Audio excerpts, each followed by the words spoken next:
Так.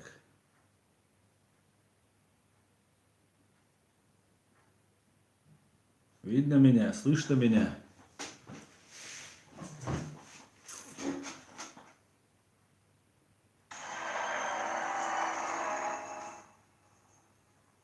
Так, видно меня? Слышно меня? Слышно, видно. Ассаламу алейкум. Приветствую всех. Машал хиль. Так. Бисмиллахи рахмани рахим. Салам, Мариэл. Привет, Эрик Космос. Слышно, видно. Ва алейкум салам, Степной Волк. Ва алейкум салам. Всех приветствую.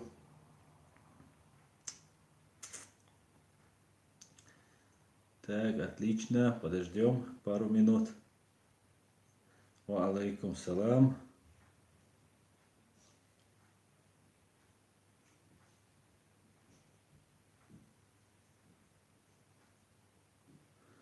Да, рубашка классная. Мне тоже нравится.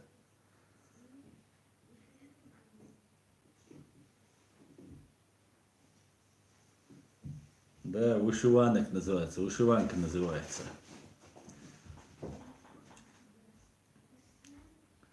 Я скотч, сейчас скотч. Это подарок. Так. Да, это украинская вышиванка. Рад, что вам понравилось. Ва алейкум салам, мокшау мэшау.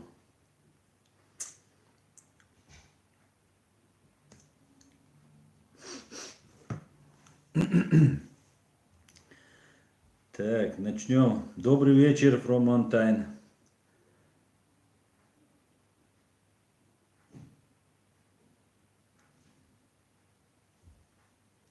Да. Так.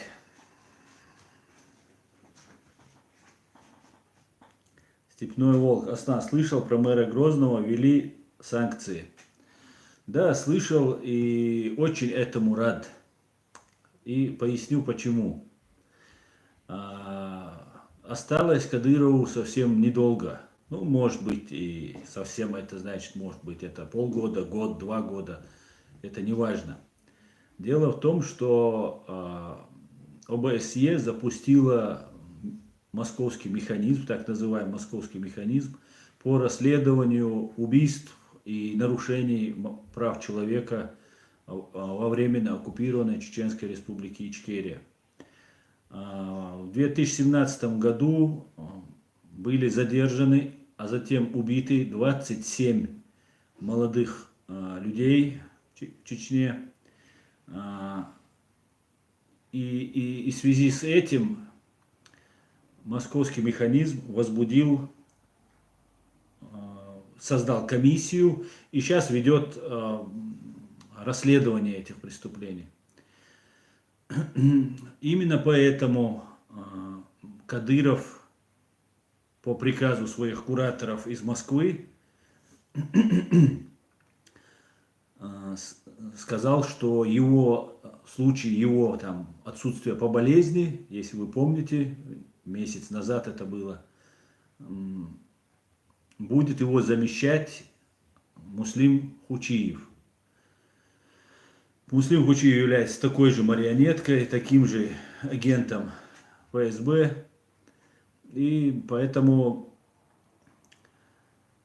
американцы, которые инициировали, на мой взгляд, вот эту комиссию и в ОБСЕ, в которую входит 16 стран, инициировали, но я так предполагаю, что это по давлению США. Вот после того, как подумали поставить, в случае чего в ФСБ подумали, что Хучиев должен быть этим за место Кадырова, американцы ввели против него санкции. И это очень хорошая новость. Это говорит о том, что душение этого режима продолжается, и, несомненно, этот режим будет задушен. потому что вот этот московский механизм, который имеет факты, без фактов он бы не организовывался бы, не стали бы они проводить это расследование, не имея железобетонных фактов, да, достоверных фактов. И есть все основания полагать, что эта комиссия должна прийти к двум выводам. Один вывод: нет никаких нарушений, и что эти 27 человек не убиты. Или же все-таки они убиты, и значит виновные должны быть названы и объявлены преступниками и в розыск. Ну, преступниками их объявит позже суд, но подозреваемыми в преступлении и объявить их в розыск. Соответственно, Кадырова будут допрашивать, ну, будут требовать допросить, и из-за этого он сляжет. Поэтому у нас все отлично. Так, продолжим. Ва алейкум салам, всех приветствую. Рад всех видеть, все отлично.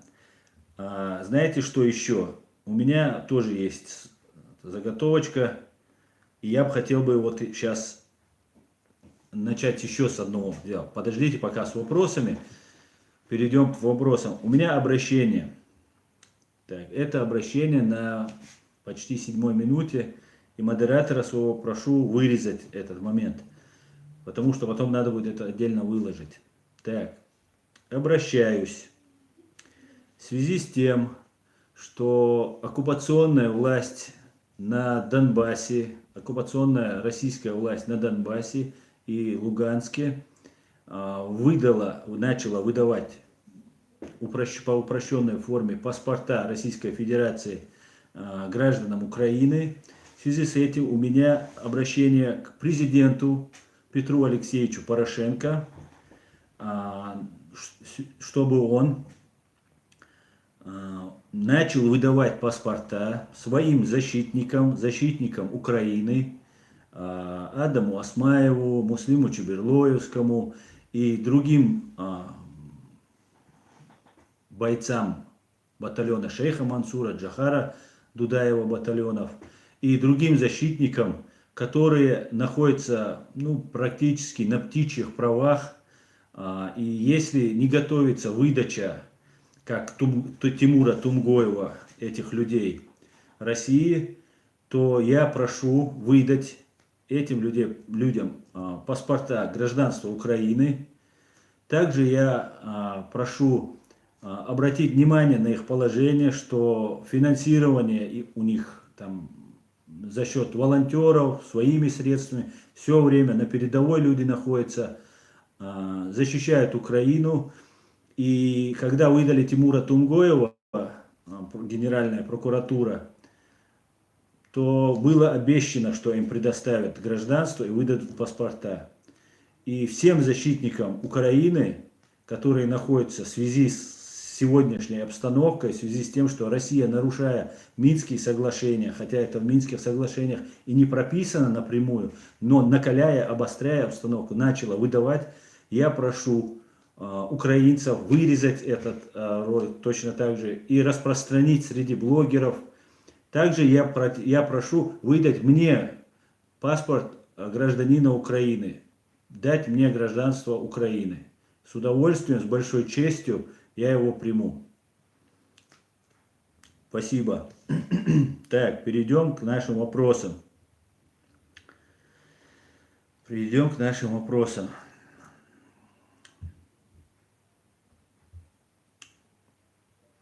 Раджапов, ассаламу алейкум. Возможно, вопрос не в тему, но как житель Германии, расскажите основные моменты Германии касаемо оружейного законодательства, если можно. Алейкум салам, я как бы не владею информацией по оружию, по законодательству в Германии. Но я могу сказать, что это очень строго здесь с оружием. Оружие можно иметь, но, по-моему, только там не автоматическое, только дома хранить. Но там какие-то очень сложные такие моменты, и поэтому больше я ничего не знаю. From the mountain, если я хочу стать гражданином Ичкерии, гражданином Ичкерии, что я должен делать, куда меня надо обратиться, и у меня два гражданства, российское и грузинское, я хочу отказаться от российского. Кстати, я тоже отказался от российского, но пока у меня его паспорта нет, я не являюсь гражданином России. По поводу, чтобы стать гражданином Ичкерии, чтобы получить паспорт Ичкерии, я там оставлял ссылку, и в этот раз оставлю, у меня там в одном из стримов с Хусейном, да, я оставлял ссылку под видео в комментариях, где можно посмотреть на сайте, заполняется форма, вам должны два гражданина Ичкерии за вас поручиться, да, два поручителя вам нужно для этого. И вы можете получить паспорт Чеченской Республики Ичкерия. Жорж Харрис, ассаламу алейкум, ассалам. Путин и Ким Чен Ын встретились, два одиночества. Что скажешь, нашел все-таки великий путь достойного союзника? Да, алейкум салам, это очень хорошо. Это мы видим, в каком направлении движется Путин, и он пытается изолироваться и брать на понт атомным оружием, понимая, что его душат санкции и будут душить до тех пор, пока не завизжит. Это не остановится. Поэтому это очень хорошо. Пенек Московский, президент Украины Порошенко пока что. После инаугурации станет президентом. Да, Пенек Московский, я это знаю, но пока является Петр Алексеевич президентом, поэтому я обращаюсь к нему. Точно так же я надеюсь, что Петр Алексеевич откликнется и к Зеленскому мне не придется обращаться. Так, Пенек Московский на карту боев затонатил. Да, Садоль. Там карта боев такая очень симпатичная, кстати, получается. Мне очень нравится. Позже я смогу вам ее показать и будем ее вместе заполнять информацией. Будут проверенные модераторы, которые будут подключаться, добавлять информацию, и будет все отлично. Аслан, можно выложить отдельный БЗ ролик про московский механизм? Да, я сегодня начал писать текст по этому поводу. Как-то у меня, я его не закончил, как-то отвлекали очень сильно, и надо будет закончить, я его закончу и обязательно выложу по московскому механизму.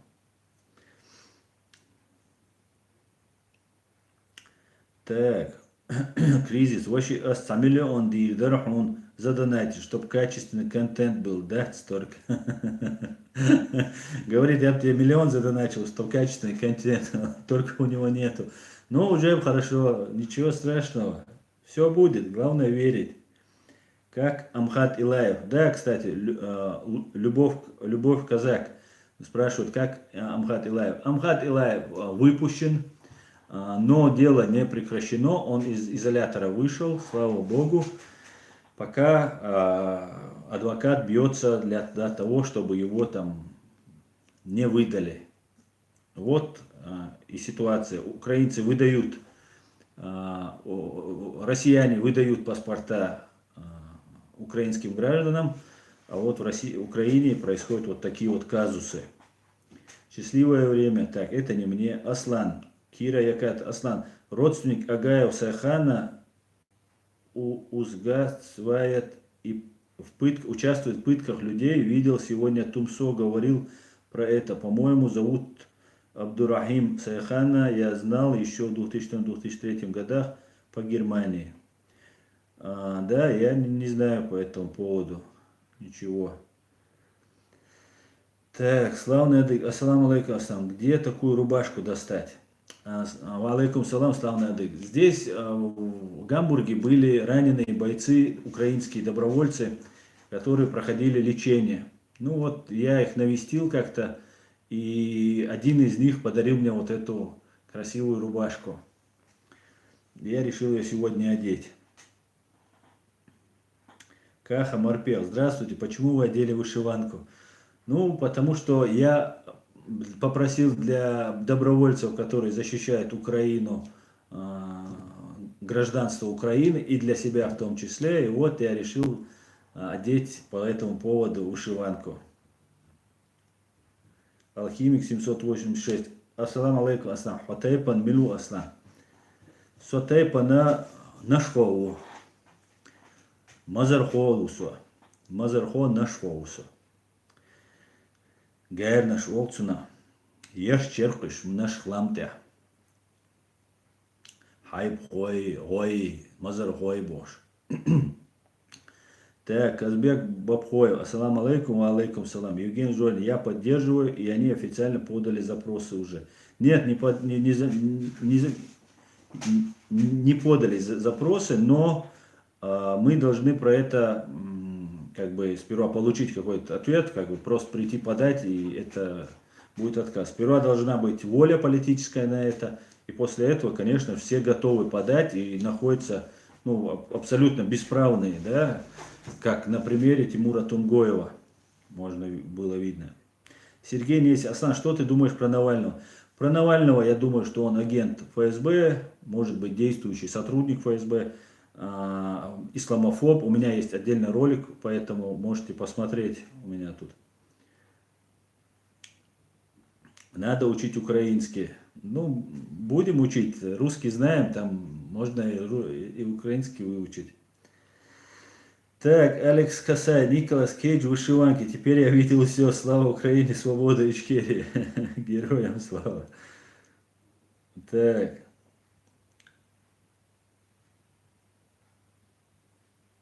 Витаю, Олег Станкевич, витаю, Беларусь. Алхимик 780. Салам Ашал, Духлюк Мазархо от Бено из Германии. Салам Ашал, Гиль, Бено. Мишин, почему ты никогда не вспоминаешь, как басаевцы резали головы 19-летним пацанам в Дагестане? Масхадов бы просто номинальная фигура, а рулили всем хатабы, для которых Чечня превратилась в притон. Ну, это неправда, это ваша российская пропаганда, это, об этом уже много сказано, и все, что вы говорите, это ложь. Басаевцы не резали головы, Басаев соблюдал международное право, там, по отношению к пленным, и поэтому нет, никого не резали, никто не рулил, хатабы не рулили, хатабы были в подчинении. Катя Катюшкина, Аслан, мне стыдно, Украина должна принять Ичкерию под свое крыло. Да не то чтобы под крыло, нам хотя бы свои там, юридические какие-нибудь правовые акты, если бы вы приняли бы, например, у нас в 2004 году Европарламент принял резолюцию о геноциде 1944 года, и мы направили в вашу Раду обращение, ждем пока, ответа пока нет. Вот такого плана, если бы с нами сотрудничали, мы были бы, конечно, очень благодарны. Так.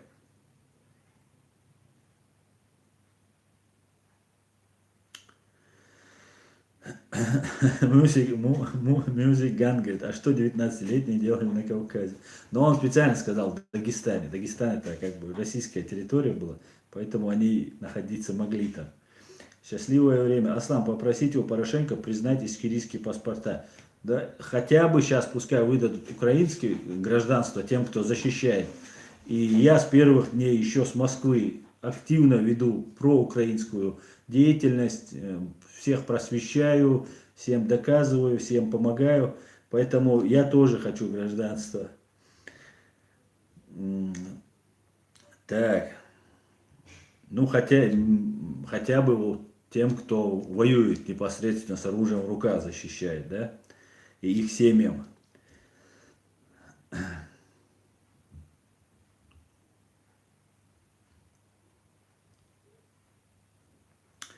Лула, Аслан, у вас в Германии, по-моему, есть представитель Кадырова. Что ты об этом думаешь?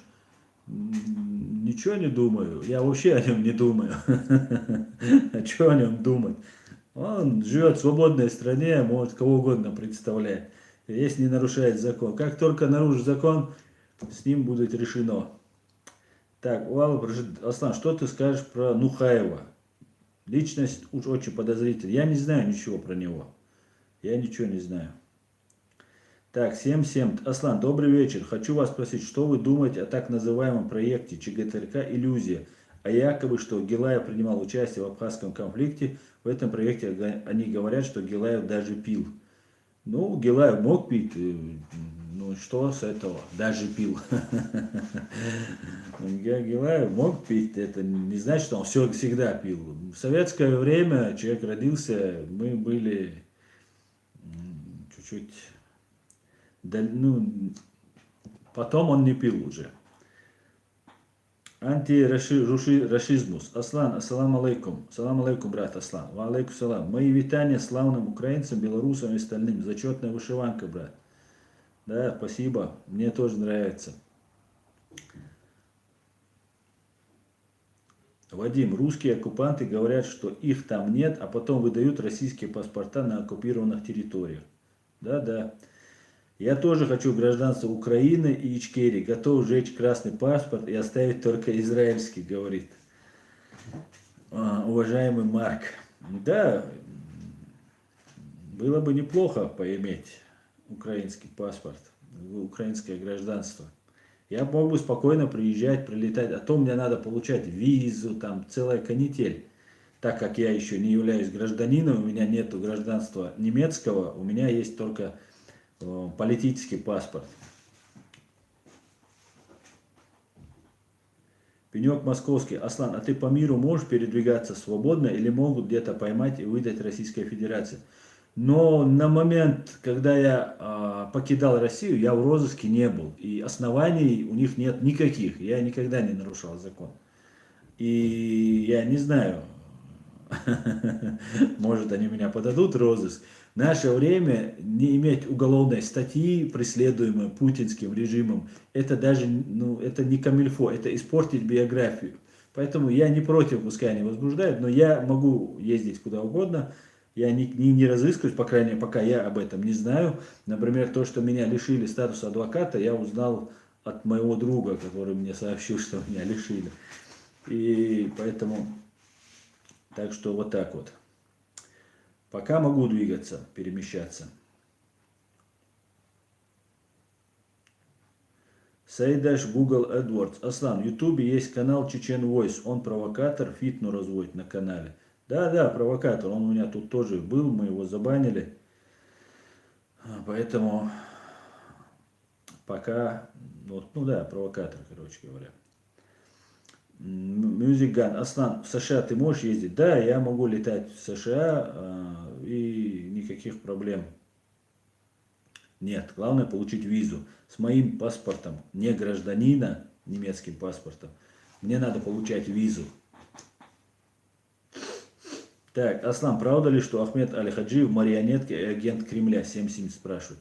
Я не знаю 77. Он появился ниоткуда, баламутил народ и опять и исчез. Я не знаю, может на него повлияли, возможно, да, надавили так, что сделали предложение, от которого он не смог отказаться, и он исчез.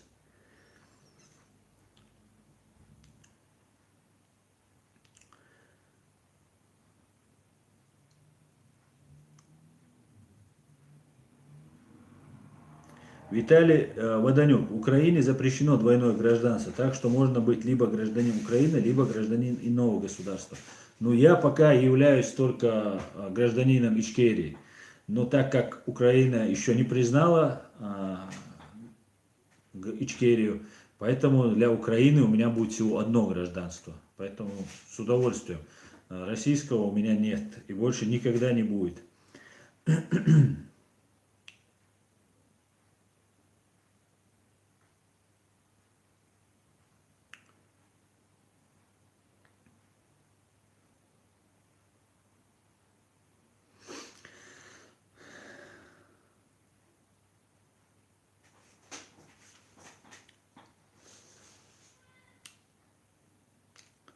Так. Угон Харлеев. Аслан, ты вверху пропустил мой вопрос. Что мешает политикам Украины и Грузии признать суверенитет Ичкерии? Ну, Грузия, во-первых, признала Ичкерию государство. Это была первой страной, которая нас признала. Это сделал Зviad Gamsakhurdия. Парламент при Саакашвили подтвердил законность решений президента Зviada Gamsakhurdия. Украина пока не признала, потому что, во-первых, Украина была практически полностью пророссийской страной, как мы видели, когда начались события 2014 года. Все их силовые, и в том числе и президент, силовые руководители сбежали в Россию, поэтому признать нас не могли. Ассаламу алейкум, Асланга, Чечня 95. Ва алейкум салам. Как ты думаешь, когда Чечня будет свободной? Как только мы приложим усилия. А так, я думаю, в ближайшее время. В ближайшее время. Ну, нам надо, конечно же, доносить нашу позицию, понимаете? Сейчас ситуация благоприятная. Ситуация меняется каждый день в лучшую сторону. Просто нам надо каждый день доносить нашу позицию. Так, я немного перемотаю. Заура, Аслан, Абхазин, Южный Осетин, Цхан, Минутан, Томбин, Боцуш, независимость, Майля, россияне. Авой почти 400 лет. И хунт, Духаль, Цатуаш, Цейр, Харцу. Он спрашивает, Заура спрашивает, Абхазия, Южной Осетии дали сразу независимость, а россияне, а нам почти 400 лет не дают. Ну, во-первых, россияне не получили независимость. Ой, Абхазия, Южная Осетия не получили независимость.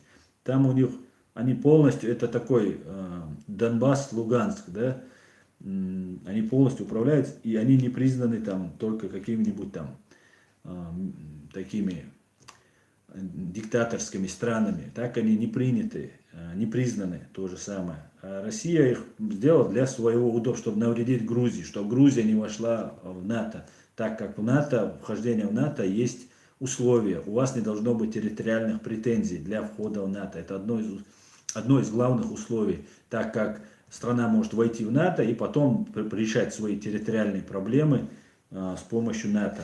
Поэтому у них вот такие условия. Так, россияне тоже не получили ее, Аслан, как видишь.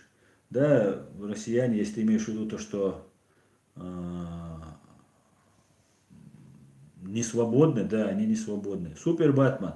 Ассаламу алейкум, дядя Аслан. Ва алейкум салам. Пост держать будете? Конечно, буду. Жду, не дождусь. Так. Наиль Чужой, вы представляете собой некую оппозицию существующей власти в Российской Федерации, так и руководство своего родного региона. Но однако вы находитесь за пределами страны. Какую цель вы преследуете своей деятельностью? Наиль Чужой, ну, во-первых, я не представляю оппозицию существующей власти Российской Федерации, так как я себя не позиционирую, не считаю гражданином этой страны. Я гражданин иностранного государства, которую оккупировала Россия. И тем более нету никакого руководства, которому я тоже являюсь оппозиционным в родном регионе, как вы назвали мою оккупированную страну. Моя страна оккупирована, а вот это руководство родного региона, оно является марионеточным, оно не свободно, оно полностью управляемо. Поэтому цели я преследую освобождение своей родины, деоккупации своей родины. У меня это есть там в описании к моему каналу. Привлечение к уголовной ответственности всех виновных в преступлениях против моего народа, против граждан моей страны. Ну, я это вижу через развал существующей России. Вот. Имперской России. Так.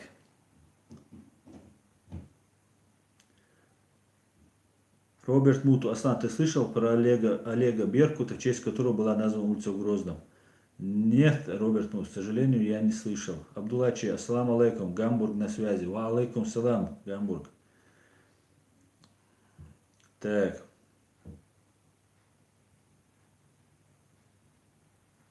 Будешь говорить поляныца, правильно, 90% получишь гражданство. Шутка, враг наш, врага наш друг, а вы брат.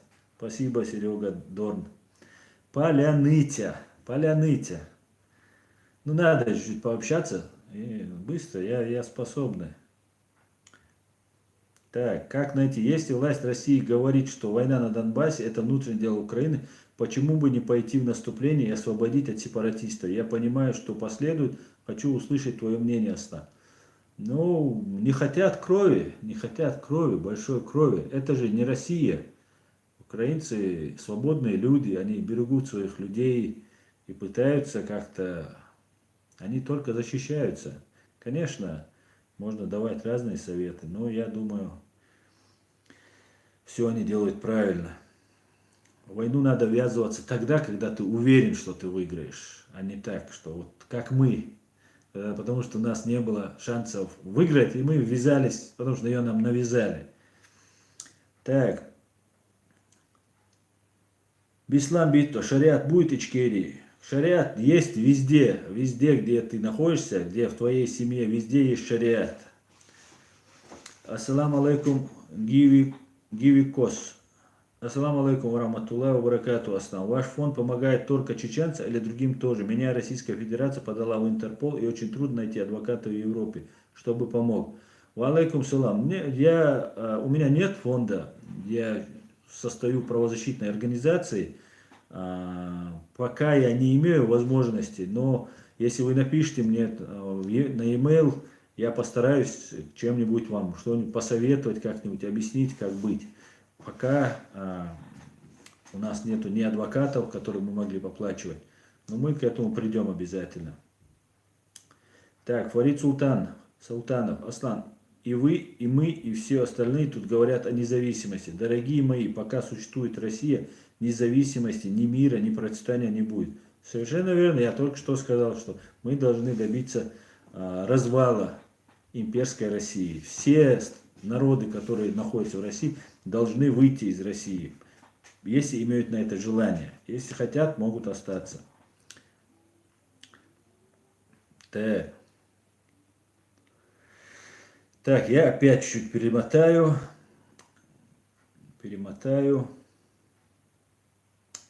Стайл Кавказ говорит, исходит ли опасность от власти Чечни на вашу деятельность? Власти Чечни нету. Не надо вот повторять вот эти штампы. Есть российская власть. От российской власти мне исходит опасность. Мне и всем моим родственникам исходит от власти России, от ФСБ опасность. Это 100%. Я вам со всей ответственностью заявляю. И не только мне, любому, кто высказывает свое мнение. Но мы их не боимся. Так. Сергей Несин. Аслан, задам вопрос иначе, нейтральный. По вашему мнению, есть реальные кандидаты в качестве альтернативы Путину, которых поддержит народ? Я не знаю. Это русским решать. Если будут настоящие демократические, свободные люди в Украине, в России, мы с ними будем работать. Нам без разницы, кого выберет российский народ, с теми мы будем вести свои дела.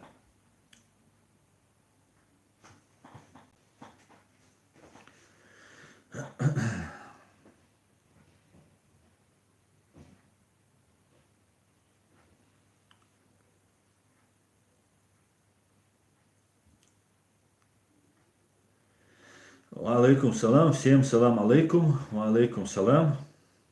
Так. Беслан Билтов, как государственный закон будет шариат? Беслан Билтов много задает этих вопросов, шариат. Что вы вкладываете в шариат? У нас есть закон, у нас есть конституция, мы должны, соответственно, с ней действовать. Если кто-то хочет что-то менять, мы должны в соответствии с нашей конституцией принять новые законы. На сегодняшний день у нас есть, который не противоречит ни исламу, у нас все отлично. Все, религии защищены, в том числе и другие, кроме наших. Руслан Сагаипов, Аслан, ассаламу алейкум. ЧГТРК тебя не замечает. Чем это связано? На завтрак тебя оставили. Знаете, есть такое дело, они не замечают тех, кого не хотят раскручивать. Так, моя позиция им не интересна, понимаете? Им нужно, чтобы было так. С чего ты всех банишь? Подожди. Чего ты удалил?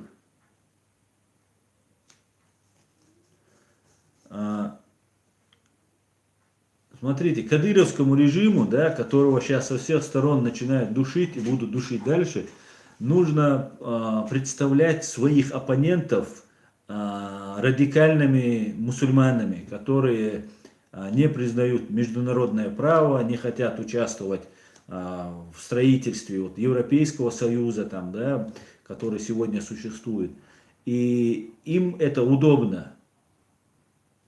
Понимаете? И когда, если человек говорит про понятным для европейцев, для американцев на языке, да, даже если это я говорю на русском, то такие люди, да, тот же Ахмед Закаев, о них не говорят. Потому что такие люди, таким людям они проигрывают, да, в конкурентности. Ни американцам, ни европейцам не нужна новая война в Чечне, новый бардак, новые там какие-нибудь там движения. И они вот даже этот преступный путь кадыровский, Путиным установленный режим, их это устроит. Если будет что-то такое радикальное. И эти люди должны увидеть в нас людей, которые говорят на их языке, которые разделяют их ценности, права человека, свободу слова, уважение к личности. Это все должно исходить из нас. Мы это должны продемонстрировать, показать. И когда с такими людьми они не смогут конкурировать, такой режим не будет конкурентоспособным, кадыровский режим, путинский режим в Чечне не будет способным. Вот для этого меня и не раскручивают. И вот меня, конечно, некоторые просили не говорить, но мне надо это сказать. Я бы хотел бы тоже обратиться к Тумсо, да, к Шишани, Абу Саддам Шишани, у которого. Я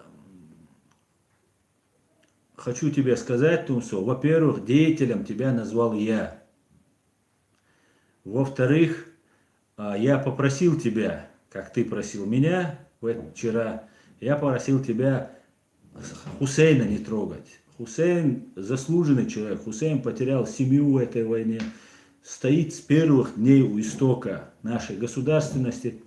Ну, не с первых дней, с первых начала, грубо говоря, до войны. Вот он присоединился, когда первые там российские коллаборанты чеченской национальности пытались свергнуть власть, законную власть в Чечне. Так вот, Хусейн, во-первых, взрослый уже пожилой мужчина. Ты не имеешь права разговаривать так. Ты нас называешь не врагами, и при всем при этом ты в оскорбительной форме выражаешься по отношению к нему. Я тебя тоже лет на 10, на 8 старше.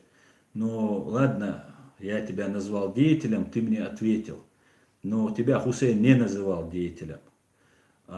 Когда я тебе дал совет, как себя вести, чтобы тебе не отказывали в политическом убежище, да, который тебе не даст ни один правозащитник, потому что задача правозащитника, особенно которых ты почему-то так посчитал, что очень к тебе хорошо будут относиться, задача получить гранты большинства российских, я тебе скажу, я знаю практически их всех, которые есть там в России.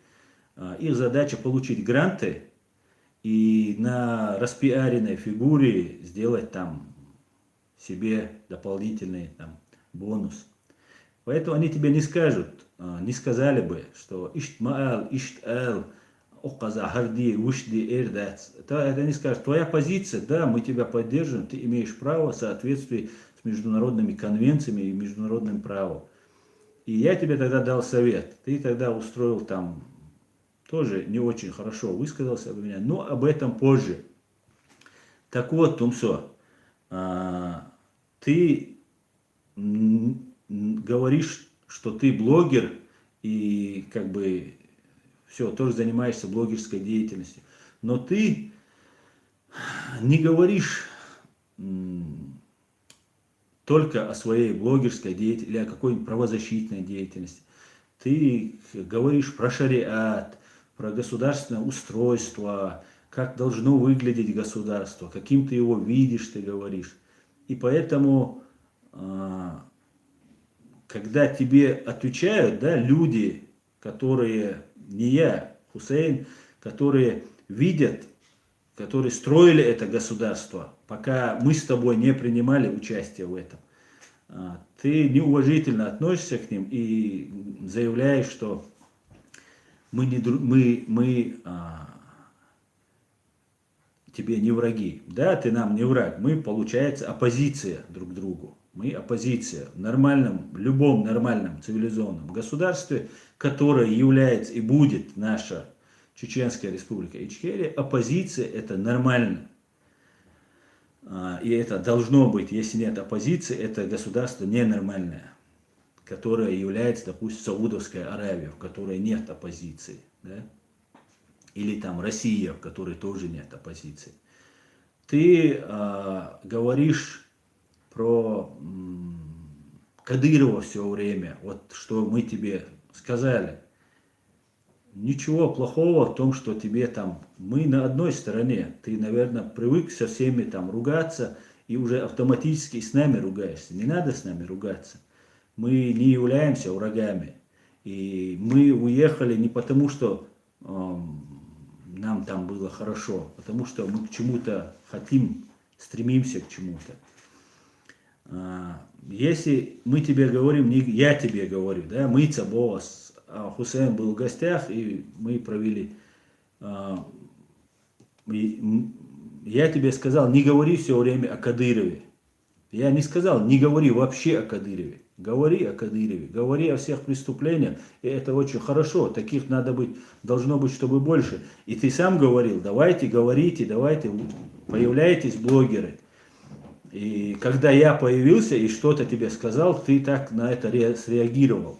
Вместо того, чтобы поддержать меня, вместо того, чтобы прорекламировать мой канал, сказать, да, вот новый блогер, ты почему-то даже, как ты говоришь, игнорировал меня, что тоже было известно.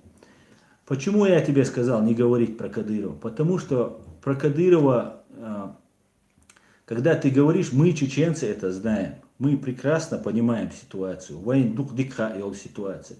Но кроме нас, чеченцев, есть еще западный мир, есть еще украинский мир, есть еще русский мир, да, в хорошем понимании этого слова, которые наблюдают и думают, что у нас идет внутричеченский конфликт.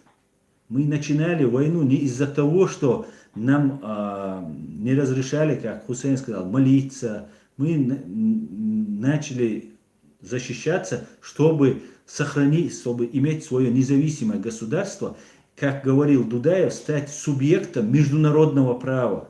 Чтобы мы принимались во всех международных структурах на полных правах. Чтобы мы не как просители, как наши представители сейчас здесь ходят, могли прийти и сказать, вот у нас есть законное право, рассмотрите это, чтобы на геноцид над следующим поколением не повторился над нами. Вот для этого мы начинали. И когда тебе говорят такие вещи, ты не реагируй так. Мы не имеем, не хотим тебя, как ты говоришь, там, войну там или какую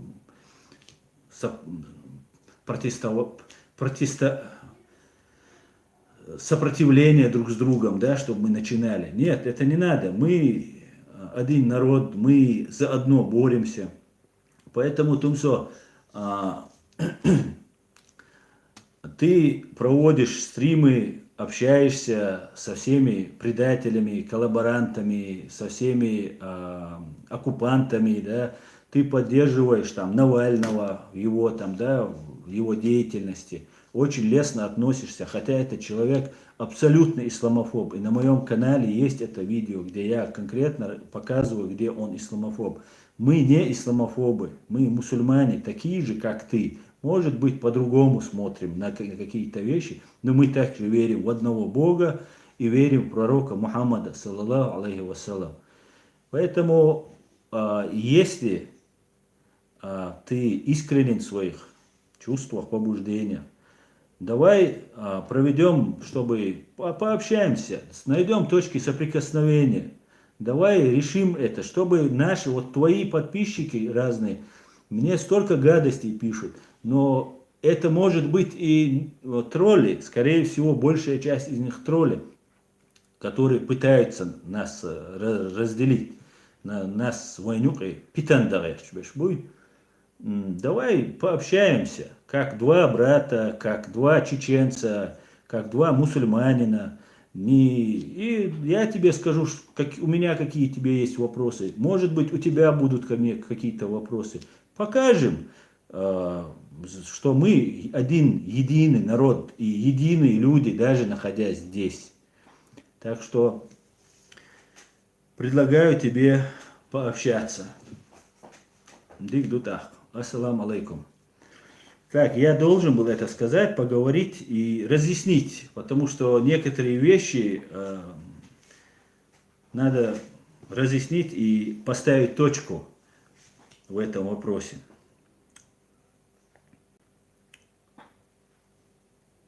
Александр Просвиркин.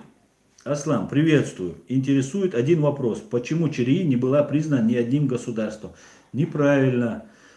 ЧРИ была признана, если вы смотрели в самом начале, мы как раз об этом говорили, ЧРИ была признана Грузией, Афганистаном и турецким Кипром. Дальше мы не успели. Россия на нас напала, Россия, тогда был премьер-министр, по-моему, кто-то, который сказал, как любая страна, которая заключит с Чечней договор о мире, договор, дипломатические отношения установит, с ними Россия разорвет дипломатические отношения. Мы не можем дать столько нефти и газу, и, конечно же, это чисто финансовый вопрос был. И дело времени, конечно, мы бы этого добились. Так, дальше. Виктор Полока. Аслан, обрати внимание, в украинском языке много слов одинаковых и созвучных с чеченским. Например, Майдан, Дика и так далее. Не потому, что это раньше между Украиной и Ичкерией была граница, то есть соседи. Вполне возможно. А еще возможно потому, что тюркские языки, которые ваши крымские татары, вы воевали с турками, да, и, ну, как бы, а когда воюешь, вот как мы с Россией, как вы с Россией долго, ну, обменяются словами, потом все же мирятся когда-то, и как бы заимствуется культура. Скорее всего, это вот Майдан, это тюркские слова, я так думаю. Поэтому, скорее всего, это оттуда. Так. Фарид Султан, Аслан, а можно сделать что-то наподобие форума? Если помните, был такой чеченский форум у камина, много друзей было там, и довольно интересные факты были. Помню этот форум, но сейчас все, мы все в Фейсбуке. Мы все в Фейсбуке, и в Фейсбуке очень много таких ну, возможностей для общения, там все иностранцы есть, ну, очень полезно и плодотворно мы общаемся. Саша Гаврилов, а мой вопрос опять пропустил. Саша Гаврилов, я уже каждый раз говорю, повторяйте вопрос или пишите в суперчат. Да, хоть минимально там сколько, 40 рублей, по-моему, если вы ставите, я всегда увижу этот вопрос. Так, Интерватор, привет, Василий. Так, Маулют Алтынташ. Первые казаки были тюрки. Ну, сейчас начнется, наверное, спор.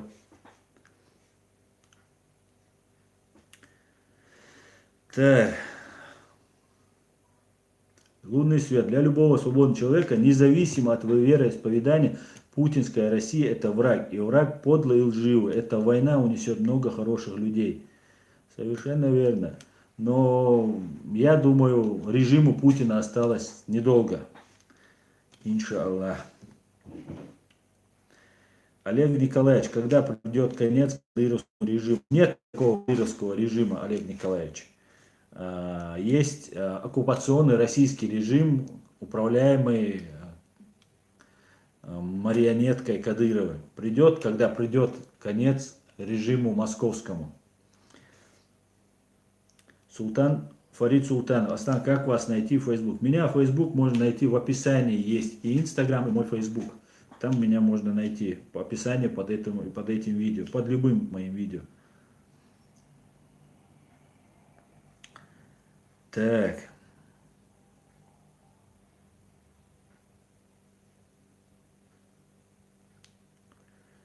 Салам алейкум, алейкум салам. Привет, привет. Привет, Василь. Олег, как только рухнет путинский режим? Да, совершенно верно. Так, я перемотаю.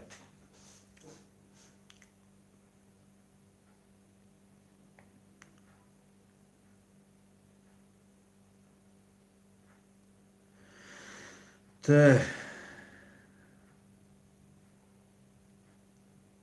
Сенатор Кафыров – это сын Путина. Он сам лично сказал, что Путин его папа.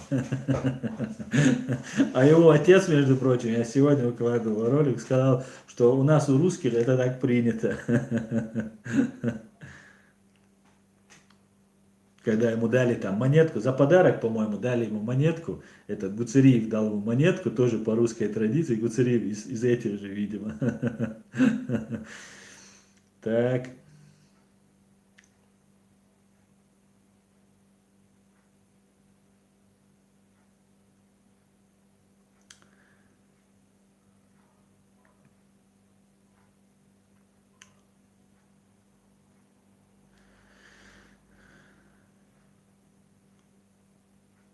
Абдулла Мухаммад, элементарно маж дацая шарию, ша бусал губо онахчу.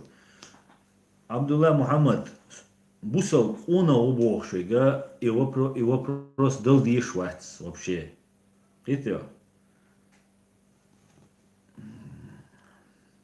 Так, Фрид 17, респект за вышиванку, слава Ичкири. Героям слава. Дякую за донат. Адам Адамов, чеченцы это полутюрки. В общем, Кавказ это смесь, в основном половина тюрков, половина семитов. Ну, интересное у вас мнение. Многие чеченцы с этим не согласятся. Ник Ников, Аслан, вы уверены, что путинский режим рухнет? Выгодно ли Западу крушение Российской Федерации? Я думаю, Запад пересмотрит ситуацию с тем, что было в связи с событиями. Пока не будет люстрации полной ГБшной системы, в следующий раз, я думаю, Запад больше не пойдет на соглашение с Россией, так как опять восстановится и опять начнется то же, что сейчас происходит. А если будет люстрация и ГБшный режим будет привлечен к суду, то все люди станут свободными, так как над всем давлеет вот этот ГБшный режим.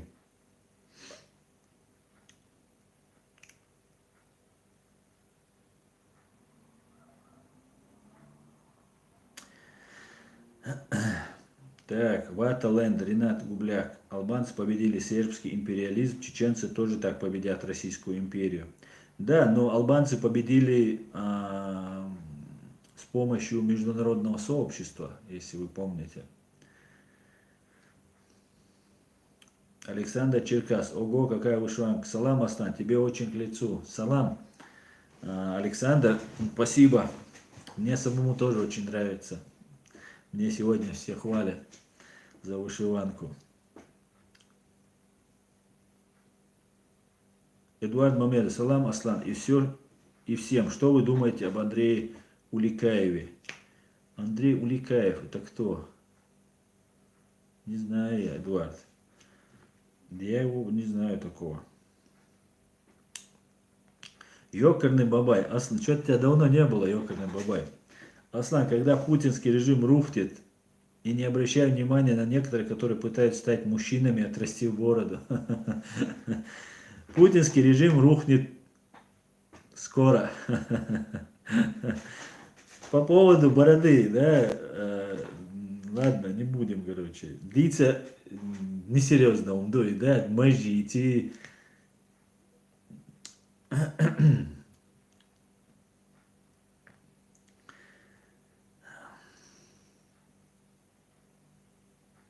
Андрей Александрович, здравствуйте. Как вы относитесь к Максиму Марцинкевичу Тесакс? Сфабриковано ли его дело? Ну, я не знаю, последнее дело, если он сейчас сидит, да, сфабриковано или нет. Я знаю только то, что А Навальный его как-то на него накатал маляву и заяву, и его посадили, я знаю, да. И все много окружения Навального, которые очень активны были, пассионарии русские, они уже сидят. Навальный почему-то пока нет. Так, интервата. Аслан, вопрос. Аслан, передай привет другу Украины и Кавказа Фархаду из Осло. Фархад из Осло, с Осло. Ассаламу алейкум, Фархад. Приветствую тебя. Так, Йокарный Бабай. Никто в мире так не ссорит, говорит Марк с Израиля. Народы как ГГБшники, ГБшники. Совершенно верно.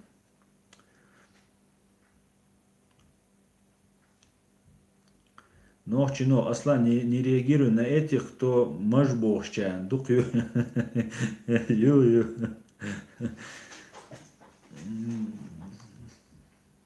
Az vagy cábolcsán, liles, dajes, jezeri, térítere. Киумат залинчадец. Так, Бамут ЧРИ. Да, садой Бамут. Задонатил.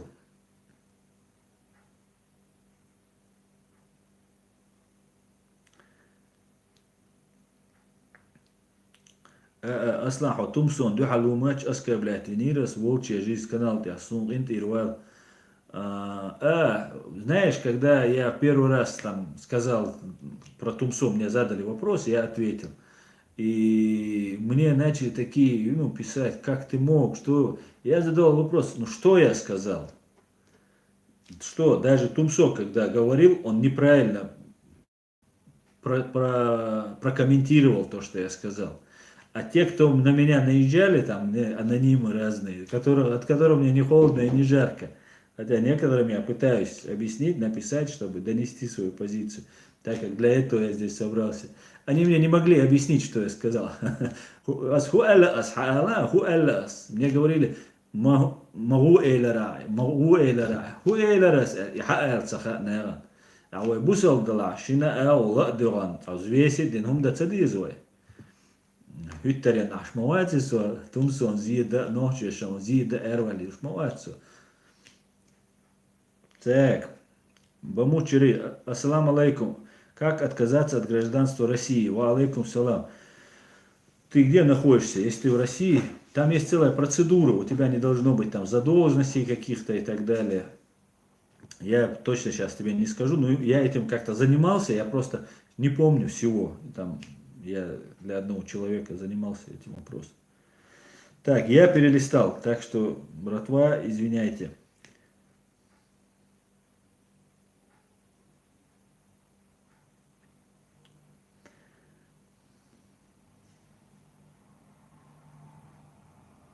Ночи борз, машхилер дуqa долу адам хахка ду аслане, хума дат цачун цахилер.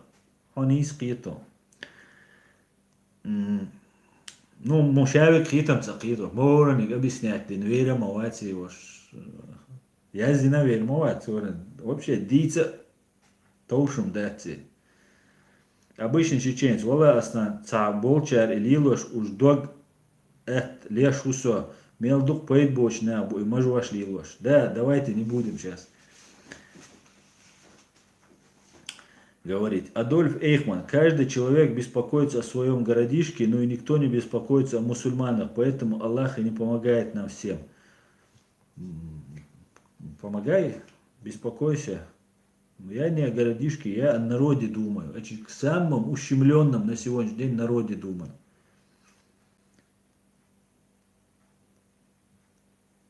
Баму Чири, я нахожусь в Германии. Ну, Чири, это надо в интернете посмотреть, это там целая процедура, чтобы отказаться. Надо там, чтобы задолженности не было каких-то там, потом поехать там в Москву, подписать там и так далее. Там целая процедура.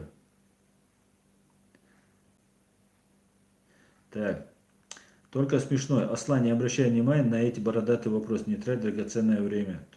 Понял. Принято. Мини-онс. Аслан, знакомый из ФСБ, смотрят тебя многие. Спасибо за донат, мини-онс. Ну, ФСБшники есть, не все плохие. Но пока вы в этой преступной организации, вы все являетесь преступниками. Так что, господа хорошие, давайте подчищайте свою организацию, если хотите, э, чтобы в вашей стране было все нормально. Спецслужбы нужны, обязательно, без них никуда, поэтому чем быстрее, как Александр Литвиненко, ну, таких смелых, я надеюсь, среди вас найдутся, и открыто выступите, я вас приглашу в эфир, мы все расскажем людям, и будет очень хорошо. Так что давайте, ФСБшники, саботируйте преступную власть, если не хотите быть соучастниками.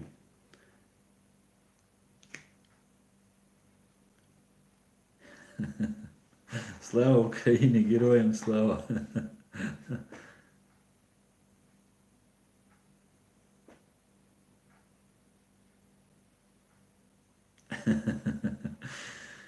Ладно, давайте не будем больше про бороду, давайте вопросы будем обсуждать. Это Олег Асланчик, рубаха ичкерийская или украинская? Она украинская, национальная украинская рубаха, называется вышиванка на фоне герба. И вон у меня там рядом флаг висит ичкерийского. Так, Саид Мац. Аслан, как ты думаешь, чеченцам не дают с тонировкой ездить по Чечне, а другим нациям разрешают? Может чеченцы поменять нацию? Да, надо поменять. Сенатор ФСБ это КГБ, брат, а КГБ это НКВД. Изучай, как НКВД создавалось преступниками и уголовниками. Ну, ФСБ ничем не лучше НКВД. То, что они в Чечне творили и творят, вы узнаете скоро. Скоро все будет известно. Явится истина и сгинет ложь. Ложь обречена на погибель.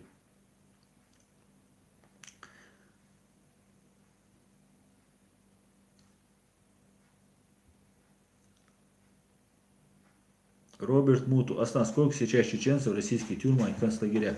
Ну, точной статистики нет. Я знаю, что до 2004 года Россия была осуждена 25 или 6 тысяч незаконно осуждено чеченцев. Бакстер Штокман. Аслан, брат, как ты относишься к политике Ильхама Алиева? Если честно, я не знаю, какая у него там политика у Ильхама Алиева. Но я знаю одно. Если отец был, который, по-моему, министр, да, иностранных дел был, или кем он там был, ГБшник однозначно, сыну передали эту наследственную, ну, эту власть, то я считаю, что азербайджанцы заслуживают лучшую власть, чем ГБшная. Власть должна быть сменяемая. Президент это менеджер, он должен, срок истек, ушел, а так он пашет. Все там 4, 5, 6 лет, сколько там в каждой стране, все, пашет и уходит. И так он получает зарплату, получает льготы какие-то, охрану после увольнения, ну, как покинет пост. Но при всем при этом должен быть не хозяином страны, да, не царем, а нормальным президентом. Мы живем в 21 веке. В 21 веке власть должна быть сменяема. Власть принадлежит народу.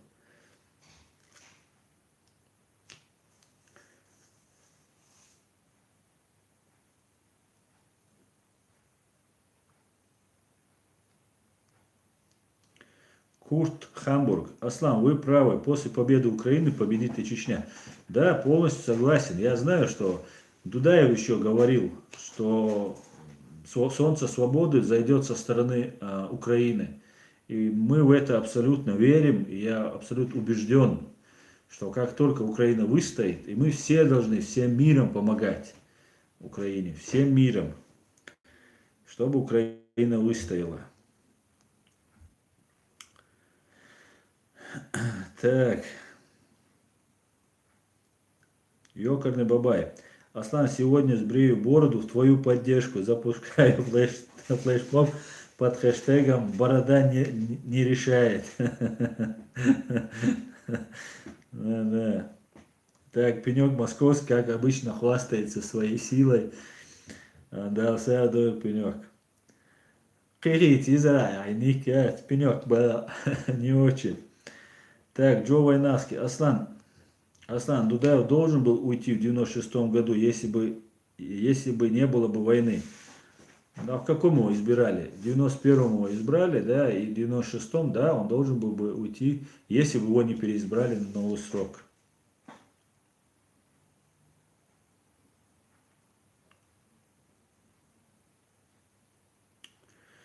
Рандомизер Манай. Вначале была царская охранка. Да, совершенно верно. ВЧК зародилась из той агентуры, тех кадров, которые были из царской охранки. Олег Николаевич, Асан, как ты думаешь, что будет в Беларуси? Я не знаю. Белорусы очень как-то, как русские себя ведут, но вам повезло, что у вас не с кем воевать, и поэтому и вот имперства у вас нет, и поэтому крови не проливает этот ваш. И как бы, а кровь, когда начинает проливать, это как снежный ком, оно каждый раз увеличивается. Я надеюсь, вы станете нормальной европейской демократической страной. Я на это, ну, я был бы этому рад. Но для этого, конечно, надо трудиться. Очень много.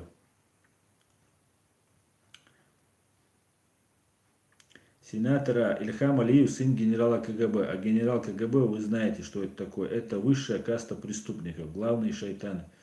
Да, совершенно верно. Генералы КГБ это самые большие преступники.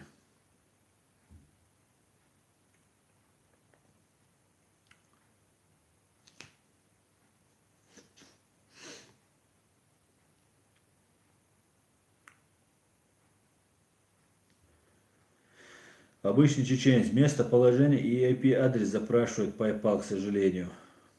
Ну, не знаю, никогда такого не было.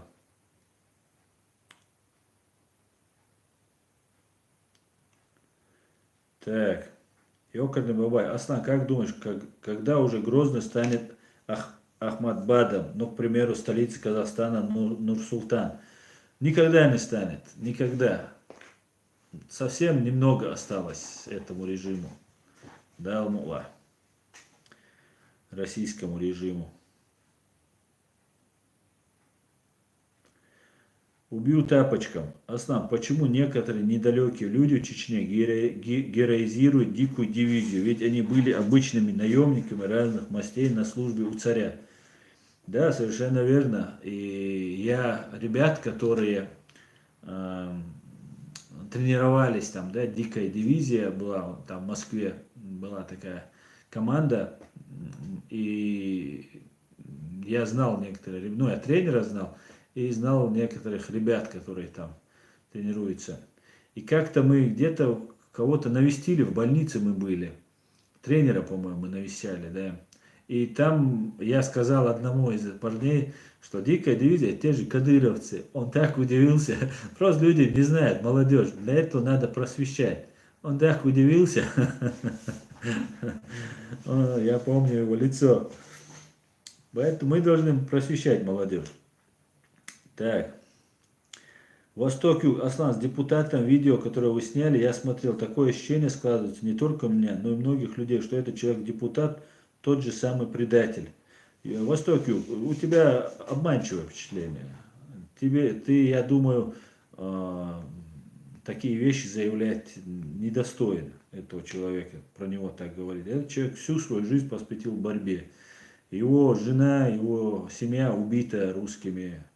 Он был ранен, здесь ведет, продолжает деятельность, не сдается, хотя мог бы занять, как все остальные, пост, вернуться и жить там. Так что это балабольство. Александр Просвиркин. Аслан, как относишься к Юрию Шевчуку? Ну, сейчас в Украине, видимо, украинские корни в нем возобладали. Я помню, в первую войну русско-чеченскую он приезжал и под гитару поднимал дух оккупантов. И как бы я его запомнил таким. Арас Фри, в Гамбурге же гнездо кадыровцев. Они на тебя не выходили? Я не знаю, что ты знаешь. Гнездо. Я не видел никакого гнезда здесь. Это все тоже придумки. Здесь нет никакого гнезда. Здесь есть, которые там пророссийские. Но мы живем в свободной стране.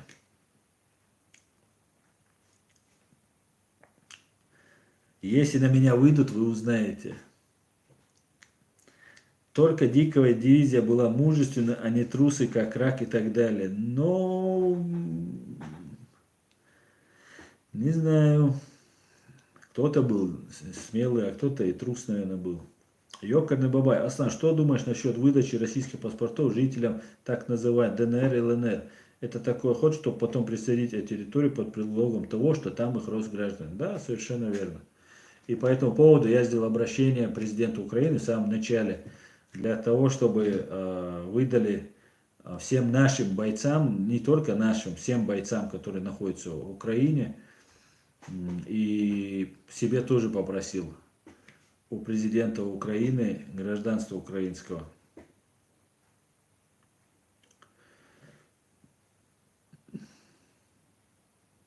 Так.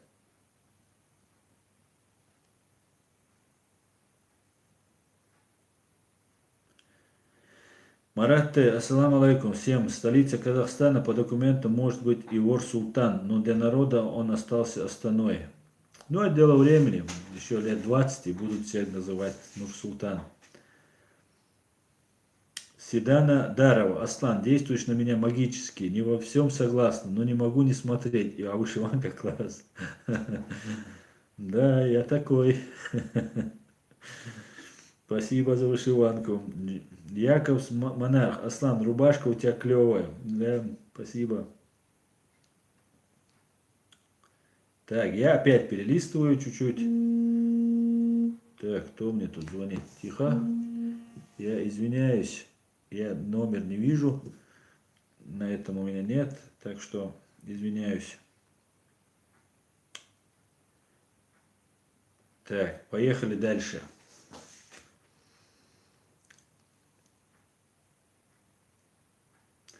Убью тапочком. Не может быть мужественный человек, находящийся на службе своего палача, даже по законам физики. Да, это точно. Леди 1974.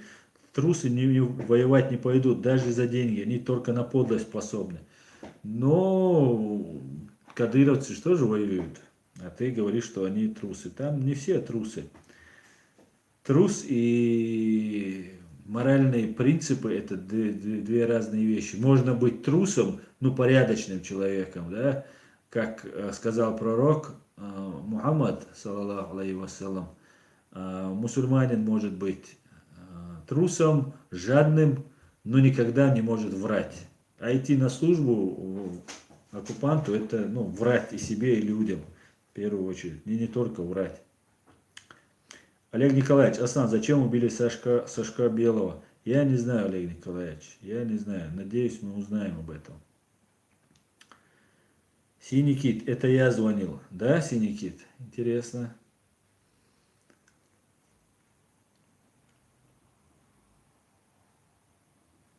Ассаламу алейкум раматуллахи. С Украины. Маш Вовель, Сидолу, Нохчи, Юсуф, Ялхо. Ва алейкум салам, Делир салам, Машал Хуйль. Саваш.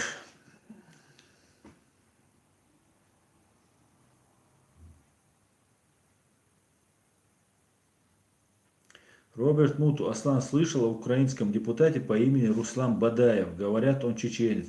Нет, не слышал. Ни разу не слышал. Ну, не знаю. Олег Николаевич, Навальный это проект Кремля? Абсолютно точно, это проект Кремля.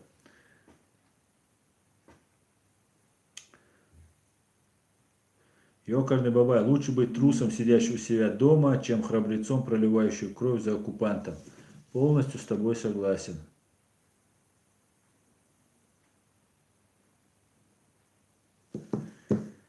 Так, Эдуард Мамедов, салам аслам. Призываю всех, читайте много и самообразовывайтесь. Сила интеллекта– самое сильное оружие, необразованно очень легко управлять. Тем, кто читает книгу, всегда будут управлять над теми, кто смотрит телевизор. Салам, Эдуард, совершенно верно, конечно. Нам немного этого не хватает. Мы потеряли много лет в борьбе, у нас необразованных много выросло. И как бы это считалось не очень модно даже в советское время учиться. Конечно, надо учиться. Это очень важно. Самый сильный мускул– это мозг.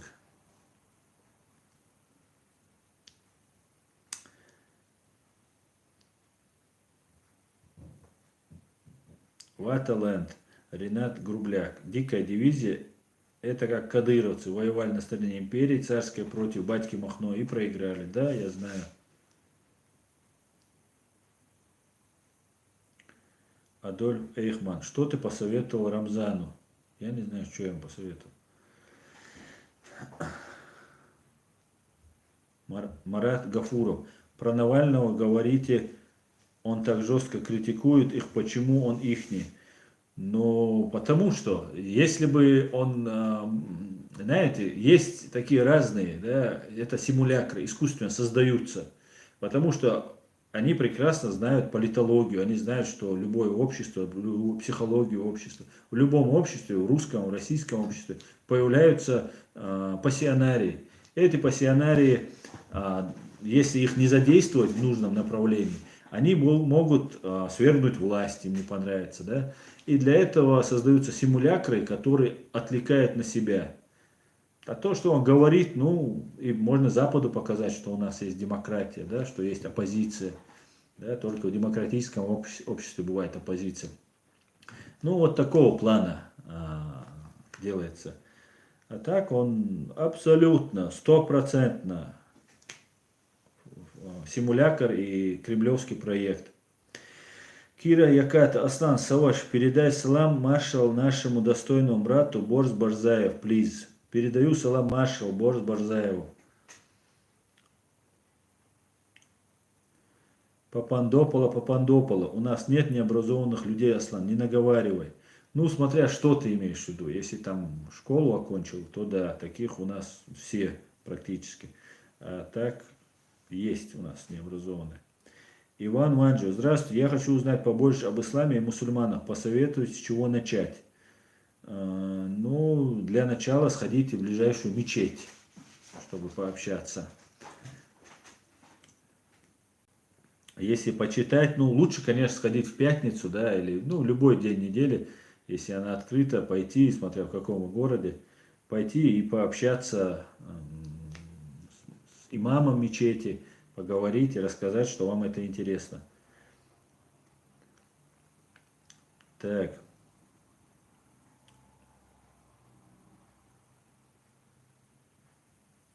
Адольф Эйхман. Если ты не можешь дать совет Рамзану, то как ты можешь помочь своему народу? Какому Рамзану? Какой совет? Ой.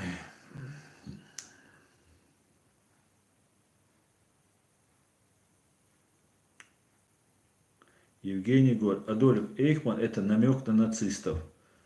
Так, что это значит? Евгений Гор, объясните, что вы имеете в виду. Обычный чеченец. Адольф, Учман, думаешь, Рамзану нужны советы? Он уже прекрасно все понимает и до упора уже будет на своем пути. У Кадырова есть свои кураторы, которые не только советуют, а приказывают ему, как делать. Поэтому,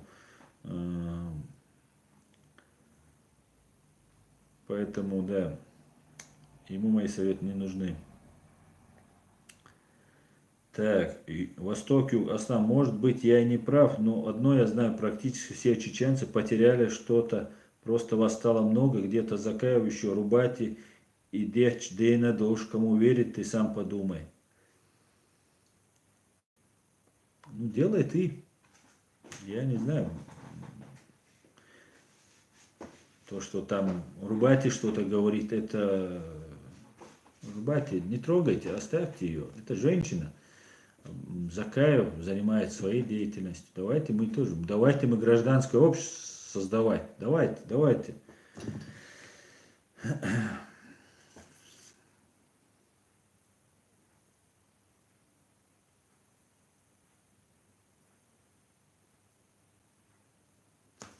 Эдуард Мамедов. Сильный человек не тот, кто побеждает слабого, а тот, кто помогает слабому стать сильным. Спасибо, Аслану, за твою позицию, наверное. Пожалуйста.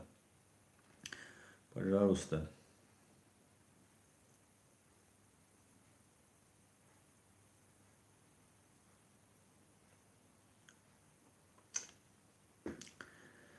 Так.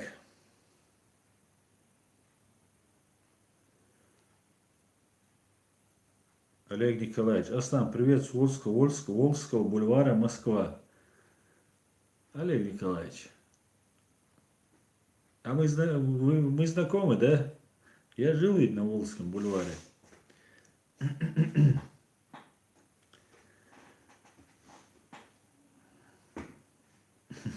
Да, это было очень давно. Это в 99-м году. Как раз взрывы были в Москве, когда я жил на Волжском бульваре.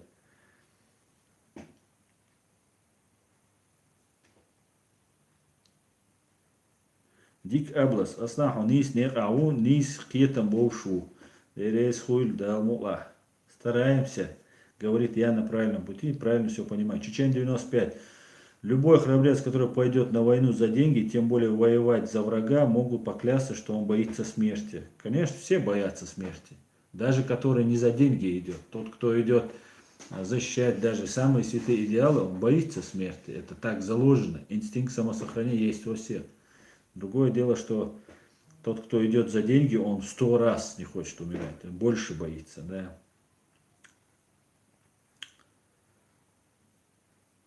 Не местный. Салам, Аслан. Что думаешь про Басаева? КГБ? Нет, я думаю, это вы КГБ. Басаев, легендарный генерал Шамиль Басаев, герой чеченского народа.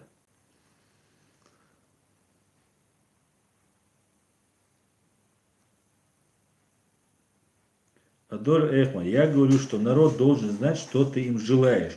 И не включай дурака, когда говоришь, кто такой Рамзан. Глупо выглядишь. Я не знаю, о чем ты сейчас говоришь, какого дурака я включаю, в чем я включаю, что я желаю народу. Я желаю своему народу деоккупировать и получить законные права, которые имеют все люди на земле. Ну, по крайней мере, в европейской части, да, в Европе. В Европе мы самый ущемленный, бесправный народ. Я за то, чтобы наши права восстановились, наша государственность восстановилась.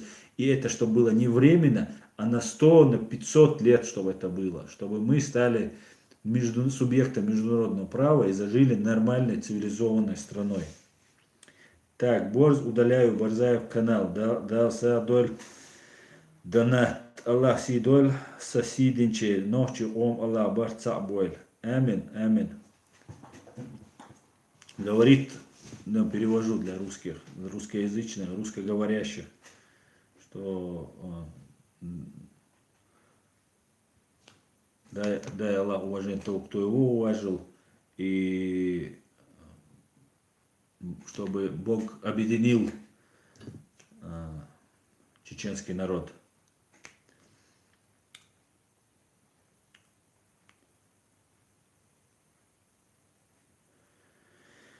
Так, антитеррор. Аслан, какой прогноз на ближайшее время по Украине? Как это может повлиять на Кремль? Просто интересный твой прогноз. Да я не знаю, я не знаю.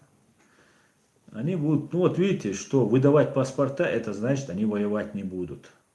Выдавать паспорта. Но готовы будут, ну, как бы, потихонечку, вот как они в Грузии делают, вот это ползучая оккупация, то же самое продолжается.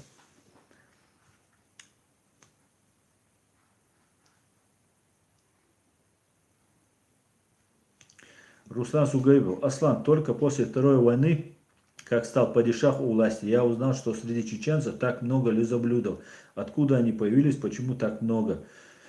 Значит, были. Плюс многие оболваненные. Плюс мы поставлены были в тяжелые условия. Тоже надо понимать. Мы не можем всех винить. От нас отвернулся весь мир. В том числе по нашей вине. В том числе там за то, что мы там слишком радикальные вещи там делали. Надо было в первую войну ведь нам помогал, и Запад помогал, и в России помогали, и в Украине помогали. А потом мы уже начали как бы радикализироваться, это тоже надо признать. И это тоже способствовало тому, и Путин, и Россия, ФСБ делала так, чтобы нас представить радикальными. Мы должны, соответственно, показывать, что мы не радикальные. Не надо выпячивать то свою там религиозность. Да, если ты какой-нибудь ученый ислама, допустим, да, то, ну, пожалуйста, наставляй, говори. Поверхностно нахвататься и это все выставлять, это тоже не надо. Они-то не знают, что это наша культура, что это сейчас просто течение моды носить бороду. Да? В этой оккупированной, временно оккупированной Чечне все носят бороду.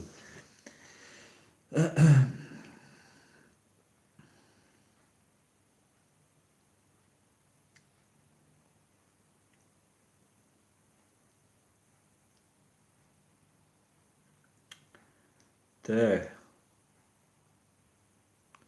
БЗ, криминал был, но это не имело ничего общего с шариатом. Конечно, БЗ, мы вот не понимаем, когда такие вещи говорим, что там шариат, 80%, если не больше, в международном праве взято из ислама, из исламского права. И основные принципы взяты, да, и, конечно, чистый, красивый ислам, он добрый, он хороший, он гармонирует со всем окружающим миром. Но к этому надо прийти, чтобы мы могли гармонировать, чтобы мы могли сосуществовать, чтобы люди это понимали. А люди же забегают, не имея аргументов, человек начинает прибегать к мечу, скажем так, чтобы это делать. А после того, что произошло в Сирии, после того, чтобы ИГИШ демонстративно, просто запугивая все человечество на камере, я просто каждый раз думал, больше они способов не придумают убивать людей. Они каждый раз находили другие способы и каждый раз убивали по-новому. То топят, то сжигают, то массово расстреливают. Это ужас. Для чего это делалось? Как не испугать этих всех людей? Надо понимать, что они не понимают. Вот эти люди, которые живут здесь, они сотни, тысячу лет были христианами. Кто-то там атеистами. Они не понимают то, что мы хорошие, да, мусульмане. Они говорят, мусульмане, уже страшно. И это тоже надо учитываться. И надо исходить из ситуации, какая есть. А так, конечно, ислам это чистая, светлая, хорошая религия. Лунный свет. Аслан, почему все грузины, чеченцы, украинцы, литовцы за свободу и независимость и только русские за имперство и рабство? Что с ними в основном массе не так? Ну, потому что вот всех, кого ты перечислил, это все, которые они были когда-то оккупированы и никогда не были имперцами. А вот кого-то последними назвал русские, они всегда были имперцами и они всегда завоевывали. И эти народы тоже, которые, и не только эти. И с детства русскому объясняют, что это великая нация, что вот у них был царь, потом был этот, как они завоевывали землю. У них вот на этом все построено. И этот имперский синдром, их имперский дух, он засыпал. И к приходам Путина, взрывами в 1999 году, когда они пошли завоевывать Чечню, восстанавливать Чечню, после первой русско-чеченской войны, он уже затыхал, они уже смирились, да, ладно, идет эта Чечня, там все уже, уже готовы были расстаться с этим. А он вреден для русских в первую очередь, это тоже многие русские, не многие, некоторые русские понимают, я думаю, больше будет таких людей, кто будет понимать. И вот этот имперский дух, который, вот их культура, их менталитет, вот этим ковыряет Путин, да, и их будоражит этим. Вот как во всех народах у них есть своя культура, а в этой культуре есть имперство, величие, большая страна там и так далее. И мы этого не все понимаем. Не все, мы если говорим на русский, это не значит, что мы русских понимаем. Я годам к 30 только понял русских, на самом, хотя всю свою жизнь и в Грозном, и уже с 18-17 лет в России я прожил среди русских, и только годам 30 я понял русских.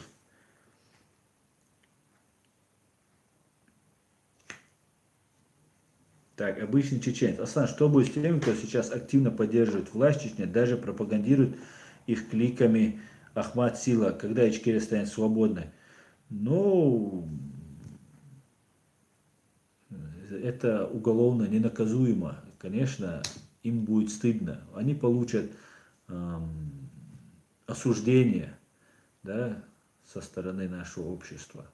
И они будут удалять ролики, удалять фотографии, где они вот так пальцы там кричат Ахмад Псина, вот это они будут удалять.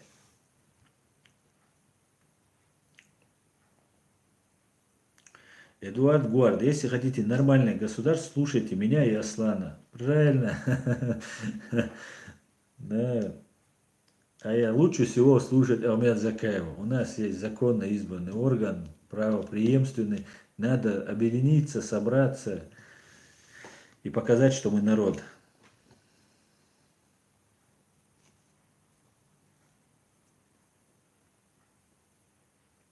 Марат, от чеченцев все отвернулись, то сейчас все потихоньку просыпаются. Даже много русских признаются, что чеченцы не такие, не убийцы и террористы. Просто нужно время. Да, совершенно время. На самом деле против русских ведется это, в основном эта война. Потому что Путин, он же не за русских, это надо понимать. Они там, у них интернационал в этой ФСБшной, этой мафии. Завербованные агенты и вот то, что непосредственно ФСБшники. И они не за русских, они за себя, за свою организацию. И они зарабатывают деньги. Если бы они были бы за русский народ, они, по крайней мере, в таком количестве не воровали бы. Это первое. И им надо, они оболванивали чеченцев, русских против чеченцев. Все это время шла огромная пропаганда. Как только эта пропаганда прошла, прошло несколько лет, да, 5 лет, ну сколько сейчас Украиной они занялись, с кавказцев переключились на Украину, и все, вот 5 лет уже многие, да, мне пишут, многие понимают и видят, к чему сейчас Путин приходит, это тоже способствует. Ну, конечно, у них осталась вот эта нелюбовь там к чеченцам, кавказцам, это очень трудно искоренить. Когда долго-долго вдалбливают, это очень сложно. Но я думаю, многие умные люди понимают. Умные люди понимают. А то, что быдло не понимает, это нам как-то не холодно, не жарко от этого. Просто Магомадов, да при чем тут Путин? До Путина что, по-другому что ли было? Может, Россия до Путина была белая? Так, это мне Дедусик звонит. Дедусик, у меня стрим, извиняюсь. Так, мне сейчас, я читал просто Магомадова. Так, да при чем тут Путин? До Путина что, по-другому что-то было? Может, Россия до Путина белая пушистая была. Этих Путиных у них 146% населения. Да, просто Магомадов. Полностью с тобой согласен. Не 146, ну 99, я думаю, есть. Ну сейчас, может, поменьше стало чуть-чуть. Так, убью тапочком. Русских две России. Одна нищая, коррумпированная. Одним словом, страна гопники. А есть другая Россия. Сильная, развивающая, где закон и порядок. Только она в зомбоящике. Да. From the mountain. Асна, как вы думаете, Зеленский будет как-то сопротивляться империи или будет, как у нас после Саакашвили, пришел олигарх и начал с другими договариваться и позорить нас? Я думаю, все-таки, я надеюсь, ничего не могу сказать. Я надеюсь, что, конечно же, не сдаст Украину Зеленский.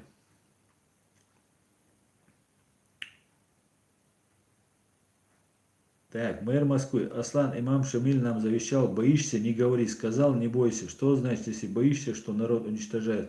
Слова плохого не говори о России. Сказал, не останавливайся. Ты согласен с ним? Если боишься, то народ уничтожит. Слова плохого не говори о России. Сказал, не останавливайся. Ты согласен? Что значит, если боишься? Я не понял, если честно. Что-то я уже устал, наверное. Уже полтора часа, больше полтора часа ведем. Надо заканчивать. Я на сегодня немного, я думаю, это... Роберт Муту, Аслан, какой реальный процент поддержки у Кадырова? Говорят, 10-20%. Я не думаю, что такой процент. Если свободно выбирать у него там, вот его окружение, это 2-3-5%. Даже с его окружения, даже среди силовых структур, люди прекрасно понимают, прекрасно. Я по этому поводу скоро вам сделаю очень такую интересное будет видео. Виктор А. Чеченцы выпивают алкоголь? Кто-то выпивает, кто-то нет. Что думаешь о том, что трус Зеленский извинялся перед Рамзаном Кадыровым? Нет, это проехали. Это президент уже Украины, поэтому мы не будем его сейчас оскорблять. Обычный чеченец. Модеры, не молчите, потом в комментариях. Там тоже много поднять активность. Этим, естественно, видео приводит и в топ тоже. Так что отвечайте там на все. Так, мэр Москвы. Асан, что ты думаешь о словах имама Шамиля? Боишься, не говори, сказал, не бойся. Ну, я считаю, вообще бояться не надо.